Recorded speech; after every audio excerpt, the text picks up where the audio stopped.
কোনো কণ্ডিশ্যনতে বিজেপি চৰকাৰে নকৰে আৰু এই হেমন্ত বিশ্ব শৰ্মাই কোনো কণ্ডিশ্যনতে 6 জনগোষ্ঠীৰ জনজাতিকৰণ হ'বলৈ নিদিয়ে আৰু 26ত যদি আম আদমি পাৰ্টিৰ চৰকাৰ আহে তেতিয়াহ'লে আম আদমি পাৰ্টিয়ে প্ৰথম আমাৰ যি অধিৱেশন হ'ব তাতে আমি 6 জনগোষ্ঠীৰ জনজাতিকৰণৰ কাৰণে আমি আইন প্ৰস্তাৱ কৰিম আৰু 6 জনগোষ্ঠীক আমি জনজাতিকৰণ কৰিম আৰু অনাগত দিনত 26ত যদি আমাৰ আম আদমি পাৰ্টিৰ চৰকাৰ হয় মই মোৰ ফালৰ পৰা মই আপোনালোকক কমিটমেণ্ট কৰিছোঁ এজ এ আম আদমি পাৰ্টিৰ লিডাৰ যে আম আদমি পাৰ্টিয়ে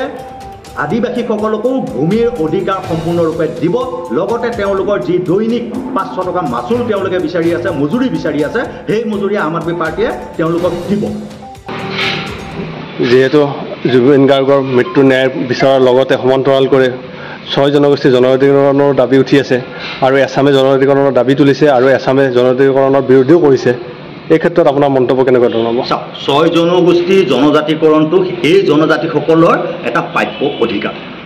গতিকে আৰু বিজেপি চৰকাৰো প্ৰথম যেতিয়া তেওঁলোকৰ অমিত শ্বাহে আহি অসমত কেম্পেইনিং কৰিছিলে অমিত শ্বাহে কৈছিলে যে 6 জনগোষ্ঠী জনজাতিকৰণ কৰা হ'ব অসম চুক্তিৰ 6 নং দফা আখৰে আখৰে পালন কৰা হ'ব গতিকে 6 জনগোষ্ঠীৰ জনজাতিকৰণটো কোনো নতুন ইছ্যু নহয় আৰু বিজেপি চৰকাৰে 6 জনগোষ্ঠীৰ জনজাতিকৰণ দিব লাগিব ময়ো নিজে এজন কোচ ৰাজবংশীৰ ল'ৰা হয় গতিকে 6 জনগোষ্ঠীৰ জনজাতিকৰণক সম্পূৰ্ণৰূপে মই সমৰ্থন কৰোঁ আৰু 26ত যদি আম আদমি পাৰ্টিৰ চৰকাৰ আহে তেতিয়াহ'লে আম আদমি পাৰ্টিয়ে প্ৰথম আমাৰ যি অধিৱেশন হ'ব তাতে আমি 6 জনগোষ্ঠীৰ জনজাতিকৰণৰ কাৰণে আমি আইন প্ৰস্তাৱ কৰিম আৰু 6 জনগোষ্ঠীক আমি জনজাতিকৰণ কৰিম আৰু বিজেপিয়ে বৰ্তমান যোনটো যে মানে 6 জনগোষ্ঠীৰ জনজাতিকৰণ কৰিব নালাগে তাত কোনোবা এজন মানুহে খালি মানে 6 জনগোষ্ঠীৰ জনজাতিকৰণ কৰিব নালাগে আগতে যিসকলক জনজাতিকৰণ দিয়া আছে সেইসকলৰ সুবিধাত কিবা অসুবিধা আহিব পাৰে বুলি পেলাই মাত্ৰ এজনে সেইটো তেওঁ মত প্ৰকাশ কৰিছে গতিকে সেইটো সৰ্বজন মানে বিদিত মত প্ৰকাশ বুলি আমি মানি নলওঁ আৰু সেইজন বিজেপি হয়তো মুখ্যমন্ত্ৰী ডাঙৰীয়া ইনফ্লুৱেঞ্চ কৰিছে তেওঁক তেনেকুৱা ধৰণৰ এটা মন্তব্য কৰিবৰ কাৰণে বা আমাৰ যিসকল বৰ্তমান জনগোষ্ঠী আছে এই জনগোষ্ঠী ভাইসকলৰ মাজত কিবা এটা যাতে কাজিয়া হয় তাৰ বাবে এই ব্যৱস্থাটো বিজেপিয়ে একচুৱেলি কৰিছে হেমন্ত বিশ্ব শৰ্মাইহে কৰিছে এইটো কাম এইটো কিন্তু জনজাতিসকললৈ কৰা নাই যেহেতু বিধানসভা নিৰ্বাচন সমাগত 2026 আগত আপোনালোকে ভাবেনে জনজাতিকৰণৰ সমস্যাটো সমাধান হ'ব বুলি যেহেতু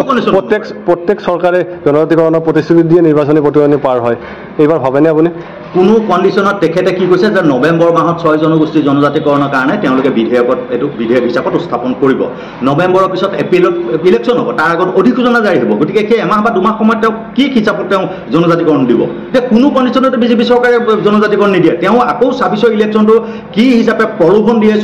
6 জনগোষ্ঠীটোক নিজৰ হাতৰ মুঠিত ৰাখি 26ৰ ইলেকশ্যন কেনেকৈ ধৰণে পাছ কৰিব পাৰি বা তেওঁ বিধানসভাত কেনেকৈ আকৌ মুখ্যমন্ত্ৰী হিচাপত বহিব পাৰে তাৰ বাবেহে চেষ্টা কৰিব কিন্তু 6 জনগোষ্ঠীৰ জনজাতিকৰণ কোনো কণ্ডিশ্যনতে বিজেপি চৰকাৰে নকৰে আৰু এই হেমন্ত বিশ্ব শৰ্মাই কোনো কণ্ডিশ্যনতে 6 জনগোষ্ঠীৰ জনজাতিকৰণ হ'বলৈ নিদিয়ে আৰু ইয়াৰ প্ৰভাৱ অনাগত নিৰ্বাচনত পৰিব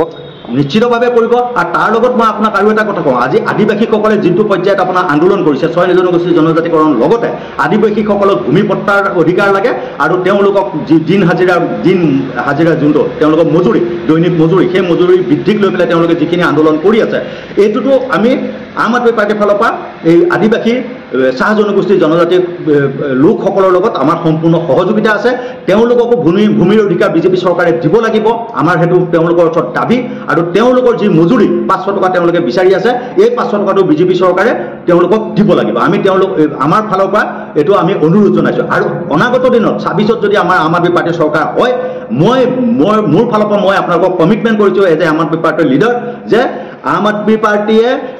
আদিবাসীসকলকো ভূমিৰ অধিকাৰ সম্পূৰ্ণৰূপে দিব লগতে তেওঁলোকৰ যি দৈনিক 500 টকা মাচুল তেওঁলোকে বিচাৰি আছে মজুৰি বিচাৰি আছে সেই মজুৰি আম আদমি পাৰ্টিয়ে তেওঁলোকক দিব